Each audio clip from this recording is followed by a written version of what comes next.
So in this segment, we're going to be discussing the cost of British food increases by up to 80% in a year. My voice might be a bit weird because I've still got a bit of a cold, but we move. So the price of staple foods such as cheddar cheese, white bread and pork sausages has soared by up to 80% in some shops over the past year, in further evidence of how inflation is hitting those on the tightest budgets. So we'll get to the 80% figure in a second because I think it's a bit clickbait. It's from a Guardian article and it's only on one item. However, the other products that have been listed have gone up dramatically. It's pretty scary when you look at it, and it's very noticeable. I have noticed the price on certain goods has dropped ever so slightly, but I think the rising costs are partially due to multiple factors like the Russian invasion of Ukraine, Brexit, and the Tory failures on the energy crisis. But the supermarkets are also still making huge profits. Some of them claim they had to put their prices up, but their profits are still high, despite people having less disposable income to spend in these stores. Make it make sense, people. So porridge oats topped the price increase ranking among a basket of British goods measured by the consumer group Which, with prices on average of 35.5%. So oats gone up by 35.5%, followed by skim milk, which went up by 33.6%, and cheddar cheese, which rose by 28.3%. So cheese aside, milk and oats are relatively cheap staples for breakfast. So for these to go up so much is pretty scary.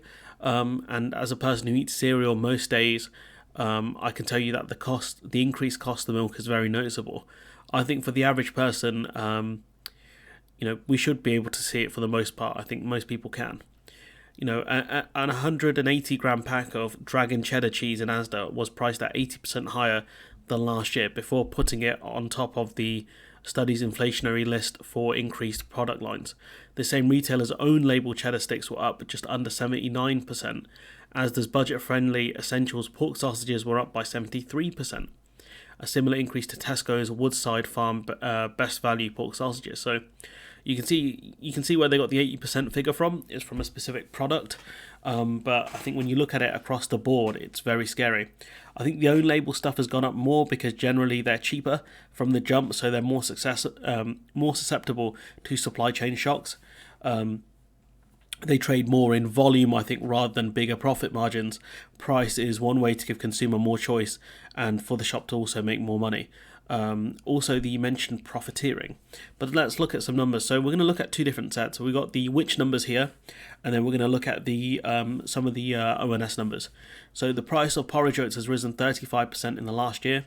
So you got porridge oats 35.5%. It's gone up. So this is the first 3 months of this year versus the same period in 2022, and that's even in fact in the inflation we've seen in 2021 as well.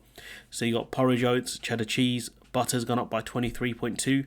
Large sliced white bread 21.9, and if you want to pause it here and have a look at the list, go for it. But it's not good reading, that's for sure.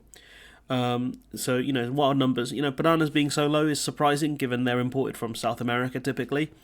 But the rest, potatoes, we grow a lot of them in the UK, oats as well. Dairy, you can see, has seen a major price increase. These are staples. Chicken being a very cheap source of protein, that going up is bad news. Broccoli sucks, but for people who make basic meals with no frills will struggle without some of these ingredients. This doesn't even account for the shortages we saw with tomatoes and even turnips in the end. Scarcity and price increases are just a bad mix for the average person. So these numbers that we mentioned are based on Which, but the BBC cite the ONS, and their numbers are even worse. So cost of cheddar cheese up by 49% versus last year. These are all versus the first 3 months of last year. Milk up 40%, that's one I've noticed. Broccoli 32%, sugar 32%, eggs on average up 28%, whole chicken up by 25%, sliced white bread 21%. And once again, these are basic items that have gone up dramatically. You can't keep telling people to cut back or be thriftier, because I think even the mighty 30p Lee would struggle with these prices, and that guy's a clown. Maybe he'd be 50p Lee at this point. And when you look at buying whole chicken, it's meant to be cheaper, but you've got to cut it up yourself. And if the price of just the whole chicken keeps going up and it's unaffordable, how are people supposed to live? I don't see any vegans in the chat saying just buy vegetables, because it's not the point. Broccoli's gone up in price as well. Such increases appear to confirm fears raised that the poorest are being hit hardest by inflation. And the poorest are being hit hardest by inflation. The cheaper items are going up in price dramatically. What do you buy when you already buy the cheaper stuff? You buy less, or you cut back more until it's financially viable, or you can borrow enough to survive, or you put yourself in danger of becoming ill or dying. And we already know austerity has killed people. People in the UK die of poverty, have done because of the Tories, have done potentially longer. Maybe some died under New Labour. I'd have to look at statistics on that. I would be surprised though. How can you claim to be a developed country when people die of poverty? Genuine question. Which tracker shows that while supermarket own label budget items remain the cheapest overall, prices rose 24.8% in March year on year. The price of standard supermarket owned brands were up by 20% in the same period, while branded goods and premium brand ranges rose by 13.8%. Analysis of government data by Labour also found dramatic increases in the wholesale price of everyday fruit and vegetables, with carrots up 80% since 2019, cauliflowers 161%, and tomatoes 142%. Carrots, another thing we grow a lot of in the UK as well. Probably issues with getting the labour in to pick the crops and all of the kind of other stuff. Pick, process, deliver. All of the whole system is broken.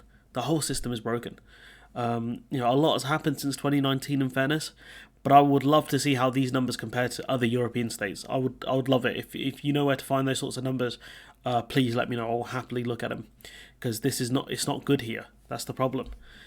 Shadow Environment Secretary Jim McMahon said, quote, "The Tories' shambolic handling of food security over the last 13 years has resulted in huge vegetable price increases across the country. The Environment Secretary might be all for turnips, but the latest figures show the reality that British families are having to fork out even more for their tomatoes, carrots and cauliflower," end quote. And this is an okay attack from Labour.